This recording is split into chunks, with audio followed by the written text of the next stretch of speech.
समय कभी भी एक जैसा नहीं होता, उसका परिवर्तन सभी की लाइफ में आता है। इसलिए ही हमें अपने व्यवहार को इस तरह से रखना चाहिए कि हमें कभी भी वक्त के आगे झुकना ना पड़े। ये कहानी भी उसी के बारे में है। पुराने समय की बात है, जब हमारा देश पूरी तरह से विकसित नहीं था और देश में छुआछूत बुरी तरह छाया हुआ था। खुशबू नाम की एक बहुत ही खूबसूरत औरत थी। वह पेशे से एक हाई स्कूल टीचर थी। खुशबू स्कूल में बच्चों को पढ़ाने जाती थी, लेकिन उस स्कूल के बच्चों से वो बहुत दूर रहा करती थी। यहाँ तक कि वो बच्चों की किताबें तक को वह हाथ नहीं लगाती थी और सभी बच्चों को अपने से 1 फीट की दूरी से बात करने के लिए कहती थी। खुशबू सिर्फ अपनी स्कूल में ही नहीं बल्कि अपने घर पर भी इसी तरह के नियम के साथ रहती थी। वो खुद सुंदर थी, इसलिए उसे सिर्फ सुंदर दिखने वाले लोगों के साथ ही दोस्ती करना और बातें करना पसंद था। खुशबू को छोटे बच्चे बहुत पसंद थे। वो उन्हें तोहफे देती, खाने की अच्छी अच्छी चीजें देती, पर उन्हें कभी अपनी गोद में नहीं बैठाती।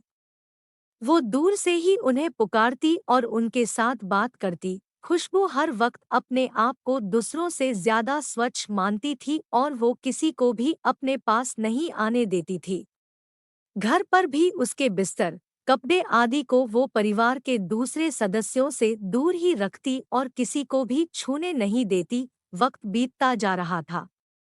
अब खुशबू की उम्र 67 वर्ष हुई। उनके पास उनका एक बेटा रहता था।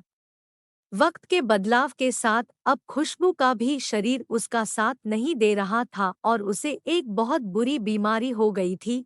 अब वो ना चल सकती थी, ना ही वो अपना काम खुद से कर पाती थी। अब किसी के सहारे के बिना एक करवट बदलना भी उसके लिए मुश्किल था।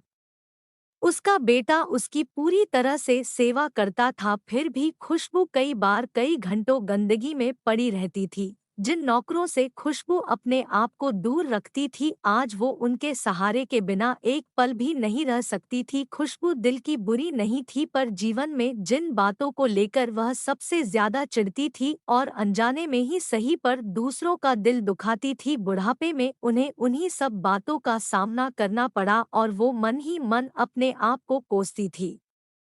समय का परिवर्तन सभी के जीवन में आता है। हम आज जिस चीज से भागते हैं, उसी चीज का सामना हमें बाद में करना पड़ता है। इसलिए हमें अपने व्यवहार को इस तरह रखना चाहिए कि कभी भी वक्त के आगे हमें झुकना ना पड़े। हमारी शारीरिक सुंदरता कभी नहीं टिकती है, इसलिए हमें उस पर कभी भी अभिमान नहीं करना चाहिए और ना ही दूसरे लोगों को उसके रूप के लिए कोसना चाहिए। अगर आपको हमारी स्टोरी अच्छी लगी हो तो अपने दोस्तों के साथ भी शेयर कीजिए और कमेंट में ज़रूर बताइए कि कैसी लगी हमारी यह स्टोरी।